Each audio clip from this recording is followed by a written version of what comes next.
Hi friends, welcome to my channel. நம்ம இந்த வீடியோல எதை பத்தி பார்க்க போறோம்னா, இப்போ நீங்க இந்தியன் ஓவர்சீஸ் பேங்க்ல கஸ்டமரா இருக்கீங்கன்னா அக்கவுண்ட் ஓபன் பண்ணும்போது மொபைல் நம்பர் கொடுத்திருப்பீங்க.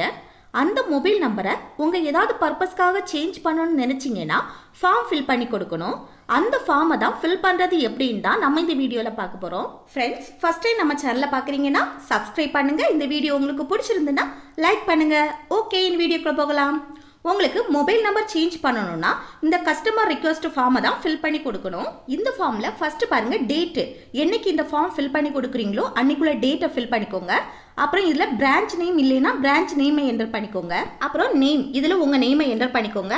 அப்புறம் சேவிங்ஸ் அக்கௌண்ட்டா கரண்ட் அக்கௌண்ட்டான்னு செலக்ட் பண்ணிவிட்டு இதில் உங்கள் அக்கௌண்ட் நம்பரை என்டர் பண்ணிக்கோங்க. அப்புறம் ஆதார் நம்பர் என்டர் பண்ணுங்கள். அப்புறம் பேன் கார்டு நம்பர் இருந்துச்சுன்னா அதை இதில் என்டர் பண்ணிக்கோங்க.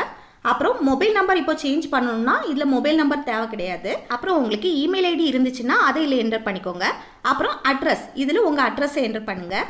அப்புறம் இதில் மொபைல் நம்பர் சேஞ்ச் பண்ணுறதுக்கு இல்லை செகண்ட் இருக்க ஆப்ஷனை வந்து டிக் பண்ணிவிட்டு அப்புறம் எஸ்எம்எஸ் அலர்ட் மொபைல் நம்பர்னு இருக்குல்ல, இது பக்கத்தில் உங்கள் புதிய மொபைல் நம்பரை என்டர் பண்ணிக்கோங்க. அப்புறம் கீழே பாருங்கள் சிக்னேச்சர் ஆஃப் தி கஸ்டமர், இதில் உங்கள் சைனை போட்டுக்கோங்க. ஓகே, அவ்வளோதான் ஃப்ரெண்ட்ஸ். இந்த வீடியோ உங்களுக்கு பிடிச்சிருந்துன்னா லைக் பண்ணுங்கள், ஷேர் பண்ணுங்கள், கமெண்ட் பண்ணுங்கள். ஓகே, நெக்ஸ்ட் வீடியோவில் பார்க்கலாம். தேங்க்ஸ் ஃபார் வாட்சிங்.